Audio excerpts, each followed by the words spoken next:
नमस्कार डॉक्टर्स। कल मैंने एक पोल अरेंज कराया था अपने व्हाट्सएप के ग्रुप में। वहाँ पे सभी ने रिक्वेस्ट करा था कि उन्हें मार्क्स डिस्ट्रीब्यूशन पता करना है प्रैक्टिकल एग्जाम्स का।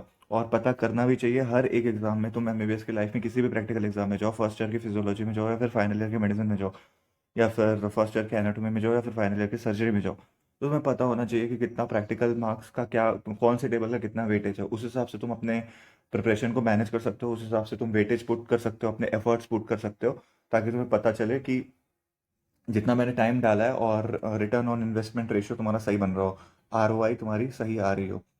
तो अब यहाँ पे ये पता होना चाहिए हमें कि फिजियोलॉजी में जो 100 नंबर के प्रैक्टिकल होता है, 100 में से हमें पास करने के लिए कितने चाहिए होता है, ये रूल है। 50% तो चाहिए होता है। तो 100 में से ना 60 नंबर तो ये तुम्हारे, 60 नंबर का तो प्रैक्टिकल है, ठीक है। और बाकी का जो 40 नंबर है ना, वो तुम्हारा ग्रैंड वाइवा में जाता है। तो ग्रैंड वाइवा में कैसे पढ़ना है, मुझे सारे चीज़ों को मैं टेक्निक में शेयर कर रहा हूँ तुम्हें, कैसे कैसे पास करना है। अगर तुमने इस वीडियो पे क्लिक करा है तो तुम्हें आगे मज़ा बहुत आने वाला है, और तुम्हें ट्रिक भी पता चल जाएगी कि तुम्हें कैसे आगे अप्रोच करना है। पहले इस वीडियो को ध्यान से समझो और सारे टेबल को मन ही मन इमेजिन करते चलना। तुम्हारे कॉलेजेस में हो सकता है, मैं किसी एक कॉलेज को स्पेसिफाई करके नहीं बना रहा हूँ इस वीडियो को, तुम्हारे कॉलेज में अलग अलग टेबल अलग अलग तरीके से प्ले हो सकता है। तुम्हें हर एक चीज़ को मन में इमेजिन करते हुए चलना है।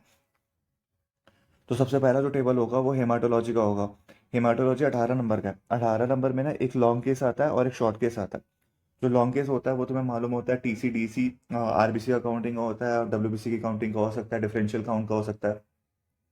ये सारे लॉन्ग केसेस होते हैं अमूमन। और जो शॉर्ट केसेस होते हैं वो हीमोग्लोबिन का एस्टिमेशन हो सकता है, बीटीसीटी हो सकता है, ब्लड ग्रुपिंग हो सकता है। तो देखो, यहाँ पर जो लॉन्ग केस है ना, उसका डिस्ट्रीब्यूशन कुछ कॉलेज वाले 12 और 6 में करते हैं, कुछ कॉलेज वाले 14 और 4 में करते हैं। लेकिन ओवरऑल जो हेमाटोलॉजी है वो 18 नंबर की आएगी। और वो 18 नंबर ना तुम्हारे एक्सपेरिमेंट पे बेस्ड नहीं है, याद रखना। कि अगर देखो, तुम जब एग्जाम में जा रहे होते हो तो हो सकता है ना कि तुम पूरे साल भर में तुमने एकदम परफेक्ट, एकदम टेक्स्ट बुक इमेज टाइप की स्लाइड बना रखी है। तो लेकिन स्टिल जब तुम एग्जाम में गए तुम्हें माइक्रोस्कोप खराब मिल गया, माइक्रोस्कोप फोकस ही नहीं हो रहा, ठीक है। या फिर हो सकता है कि तुमने स्लाइड बनाई और स्लाइड समहाउ मतलब वो बर्बाद हो गया, या फिर तुमने मतलब ज़्यादा ही पानी डाल दिया और स्लाइड पूरा स्मीयर ही पूरा फ्लश ऑफ हो गया। बहुत सारी चीज़ें हो सकती हैं, तुम्हें मालूम है कि मतलब एग्जाम में ये सारी चीज़ें होती रहती हैं और तुम रिलेट कर पा रहे होगे।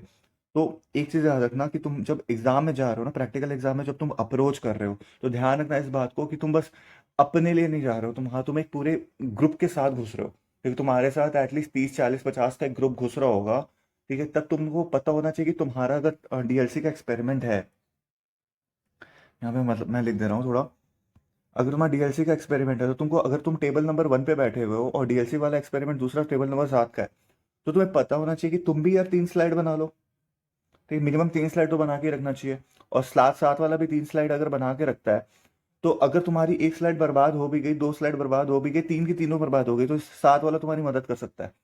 लेकिन तुम्हें पता होना चाहिए, तुम थोड़ा सा अटेंटिव होने चाहिए, थोड़े से तुम स्ट्रीट स्मार्ट होने चाहिए, ताकि तुमको पता हो कि यार यार 7 नंबर के पास डीएलसी तो आया है। तकरीबन ऐसा होता है कि फर्स्ट सेकंड थर्ड, या फिर यहाँ पे एक और कोई टेबल हो, यहाँ पे और कोई टेबल हो, तो यहाँ पर तुमको डीएलसी नहीं मिलेगा, ठीक है। तुमको थोड़े से गैप के बाद ही मिलेगा, लेकिन स्टिल तुमको पता होना चाहिए एक स्लाइड का एक्सचेंज ही है, ठीक है। स्लाइड के वैसे भी मार्क्स नहीं होते, ठीक है। मार्क्स उतना, स्लाइड तुमने कितना अच्छे से प्रिपेयर कर दिया, ये सब चीज़ों पे मार्क्स बहुत ही कम होते हैं अगर तुमने इस चीज़ को सिक्योर कर रखा हुआ है। तो क्या चीज़ को सिक्योर कर रखा हुआ है? इस चीज़ को, वाइवा टेबल को। वाइवा पे तुमने सारे आंसर दे दिया है, तुम्हें सारे मतलब न्यूट्रोफिल्स को कैसे तुमने पहचानना है, ठीक है, इसोफिनोफिल को तुमने कैसे पहचाना है, क्या काउंट से किसके, वो सब तुमने अच्छे से हैंडल करे, तो ऑफ कोर्स तुमको सारे नंबर मिलने वाले हैं। अगर होता है, मतलब एग्जामिनर को भी पता है कि बहुत बार ऐसा होता है कि फोकस नहीं हो पाता है या फिर मतलब स्लाइड नहीं बन पाती है, तो वो तुम्हारे नॉलेज को मतलब वो वाइवा टेबल पे चेक कर लेता है और तुमको पासिंग नंबर तो दे ही देता है। हाँ, मैं स्ट्रीट स्मार्ट प्ले करने के लिए बोल रहा हूँ, क्योंकि वो ज़रूरी नहीं कि ये तुम बस प्रैक्टिकल में ही काम आता है। स्ट्रीट स्मार्ट अगर तुम रहोगे तो तुम्हारे लाइफ में तो मतलब बहुत सारी चीज़ें आसान हो जाएंगी, और ये प्रैक्टिकल तो बस एक उसका वो है ना, एक ट्रायल वर्जन है।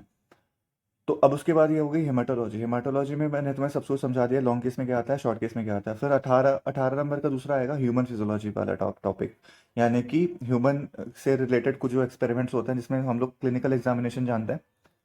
क्लिनिकल एग्जामिनेशन हर एक सिस्टम के वो होंगे, ठीक है। हर एक सिस्टम मतलब हो सकता है कि तुम्हारे को मतलब किसी पर्टिकुलर टाइम पे तुमको एक सिस्टम और दूसरा सिस्टम ही पूछा जाए और तीसरा सिस्टम ना पूछा है, जैसे कि सीएनएस और सीवीएस पूछ लिया किसी एक दिन और एब्डोमेन नहीं पूछा, ठीक है। तो हो रेस्पिरेटरी और किसी दिन रेस्पिरेटरी और एब्डोमेन पूछ लिया और सीवीएस और सीएनएस नहीं पूछा, या फिर किसी दिन में ये तीन पूछे और ये चौथा नहीं पूछा। तो बेसिकली ये तुमको चार सिस्टम तो पता होना चाहिए। और चार सिस्टम में तो तुमको सबसे इंपॉर्टेंट, जो सबसे इंपॉर्टेंट है वो है तुम्हारा सीएनएस। सीएनएस का जो टॉपिक है ये तुमको पता होना चाहिए। और सीएनएस के बिना तुम क्लिनिकल एग्जामिनेशन, तुम सोच भी मत लेना कि तुम गेट थ्रू कर जाओगे। ये कुछ ना कुछ तो तुमको कहीं ना किसी टेबल में तो सीएनएस के एग्जामिनेशन मिल जाएंगे। सीएनएस में भी मतलब मोटर एग्जामिनेशन इंपॉर्टेंट है। और साथ ही साथ मैं फेशियल नर्व, अगर एक नर्व को ही अगर मुझे क्लिक करना पड़े तो मैं फेशियल नर्व बोलूंगा। और first second third cranial nerves बोलूंगा। ठीक है, इन सब पे भी मैंने वीडियो बना के रखा हुआ है, प्लीज़ चेक कर लो, तुम्हें बहुत फ़ायदा होगा। मैंने एकदम अच्छे से सामान्य भाषा में बना के रखा हुआ है, मज़ा आएगा तुम्हें पढ़ के। सीवीएस में भी एग्जामिनेशन वो तुमसे तुमसे पूछते हैं ज़्यादातर एपेक्स बीट ही पूछता है। एपेक्स बीट अगर तुमने पहचान लिया तो तुम्हारा मतलब, अगर वो सीवीएस का टेबल है तो तुम एपेक्स बीट से रिलेटेड कुछ क्रॉस क्वेश्चन वगैरह करके वहाँ पे तुम वो भी चीज़ क्लियर कर सकते हो। एब्डोमेन में, एब्डोमेन ज़्यादातर वो पूछते नहीं है, एब्डोमेन मतलब मैं लीस्ट इंपॉर्टेंट पे रखूंगा।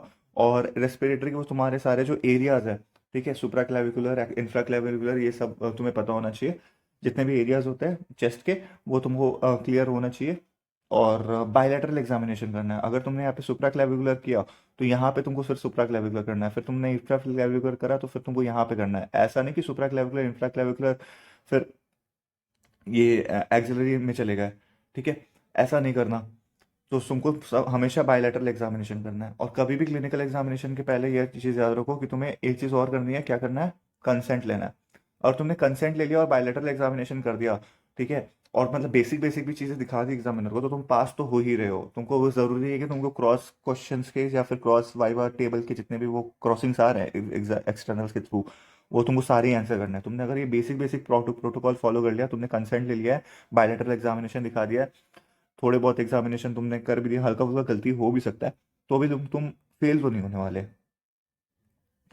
अब देखो, ह्यूमन फिजियोलॉजी में तुम्हारा क्लिनिकल एग्जामिनेशन भी ले सकते हैं और स्पॉटर्स के फॉर्म में भी डाल सकते हैं। वो ह्यूमन फिजियोलॉजी का बहुत सारा टॉपिक ऐसा आता है जिसको वो स्पॉटर के फॉर्म में भी डाल सकते हैं। और फिर आते हैं 10 नंबर का कार्ड्स। कार्ड्स, देखो कार्ड्स बहुत इंपॉर्टेंट चीज़ चलता है। कार्ड्स में भी वो तुमको 5 मार्क्स का मतलब, वो तुमको डायरेक्टली एक कार्ड तुमको एक टेबल पे पहुंचा करके वो तुमको बोल सकते हैं कि कार्ड्स में पांच, एक जैसे कि कार्डिक साइकिल का कार्ड उन्होंने दे दिया, तुम्हें थमा दिया, उन्होंने तुम्हें बोला कि इसको एक्सप्लेन करो। अगर तुम एक्सप्लेन कर पा रहे हो तो 5 नंबर में से तुमको कुछ एक टेबल पे वहां पे मिल जाएगा पॉइंट। और कुछ कुछ कार्ड्स होते हैं ना, वो लोग स्पॉटर्स के फॉर्म में भी डाल देते हैं। तुमने वही सेम कार्डियक साइकिल का कार्ड अगर स्पॉटर के फॉर्म में मिल गया और उन्होंने बस पूछ लिया कि major events in atrial systole या फिर major event in atrial ventricular systole, ये सारी चीज़ें बता दो, ठीक है, तो ये सारी चीज़ें तुम बता सकते हो वो स्पॉटर के फॉर्म में। इसके बाद हम लोग देखते हैं इंस्ट्रूमेंट्स। इंस्ट्रूमेंट भी 10 नंबर के होंगे, फिर से सेम ही चीज़ है। 10 नंबर में भी मतलब वो तुमको स्पॉटर के फॉर्म में भी दे सकता है और या फिर तुमको एक ट्रे के फॉर्म में भी सजा के दे सकते हैं। ट्रे सामने तुम्हारा रख देगा एग्जामिनर और बोलेगा कोई भी एक इंस्ट्रूमेंट पिक कर लो, लाइक वहाँ पे ट्रे में ट्यूनिंग फॉक हो सकता है, एम्फीबियन का कोई एक इंस्ट्रूमेंट हो सकता है, या फिर स्टेथोस्कोप ही रखा हो सकता है, या फिर स्पायरोमीटर रखा हो सकता है। कोई भी चीज़ है ऐसी जो इंस्ट्रूमेंट से रिलेटेड है और वो उससे तुम्हारे क्रॉस क्वेश्चन शुरू कर देंगे। जैसे कि तुमने स्टेथोस्कोप पहचान लिया तो वो तुमसे ये पूछेंगे कि मतलब ये इस चीज़ को क्या, इस चीज़ के क्या क्या यूजेस होते हैं। तुमने ट्यूनिंग फॉक पहचान लिया तो तुमको ऑफकोर्स पे पूछेंगे कि इसको पहले आइडेंटिफाई करो। आइडेंटिफाई करते ही तुमको पासिंग नंबर मिल जाता है। उसके बाद तुम अगर चीज़ें और एक्स्ट्रा एक्स्ट्रा बताने लग जाते हो तो तुम एक और बेटर प्लेस अपना सिक्योर कर लेते हो मतलब एग्जामिनर के पॉइंट पॉइंट ऑफ व्यू से। फिर फाइनली मैनुअल। देखो मैनुअल में बोलूँगा कि अगर मैनुअल में तो जनरली वो तो ग्रेस मार्क्स होते हैं, सबको मिल जाते हैं 4 में से 4, ठीक है। लेकिन मैं तुम्हें बोलूँगा कि क्यों ही रिस्क लेना, मतलब क्यों ही कोई एक या दो स्टोन भी अनटर्न छोड़ देना, ठीक है। मैं बोलूँगा मैनुअल में ना एक यार वो लगा के चलना, क्या कहते हैं इसे, आठा, आठा नहीं नहीं, मोलाट, मोलाट समथिंग, मोलाट जिसको कहते हैं इंग्लिश में कवर, कवर लगा देना प्लीज़, ठीक है। वो ब्राउन वाला कवर लगा लेना। नहीं लगा पाते हो तो नीचे जाकर के जो तुम्हारे कोई भी मतलब किसी भी मम्मी मम्मी दीदी भाई बहन किसी से भी लगवा लो या बस उसको कवर कर लो, ठीक है। तुम आगे चल के बड़े बड़े सर्जन बनने वाले हो, ये तो बहाना देना ही मत कि मुझे कवर करना नहीं आता, ठीक है। तो आई होप ये वाला जो इस चीज़ का मैं बोलता हूँ एक स्क्रीनशॉट उठा लो। एक स्क्रीनशॉट ले सकते हो तुम, इसका स्क्रीनशॉट ले लो और मैं वैसे भी ग्रुप में शेयर कर दूंगा। अगर तुम ग्रुप के मेंबर नहीं हो तो प्लीज़ इस नंबर पे संपर्क करो, मैं तुम्हें ग्रुप में ऐड कर दूंगा। बहुत ही अच्छे अच्छे वीडियोस और आएंगे और बहुत ही अच्छे अच्छे लाइफ रिलेटेड वीडियोस में डालूंगा। इस चीज़ का स्क्रीनशॉट ले लो और अगर वीडियो अच्छा लगे तो और लोगों से को शेयर करो। प्लीज़ इस वीडियो को लाइक भी करो और अपना सपोर्ट मुझे जताओ। Thank you. फिर अब मैं निकालता हूँ इसका एनाटॉमी का वीडियो।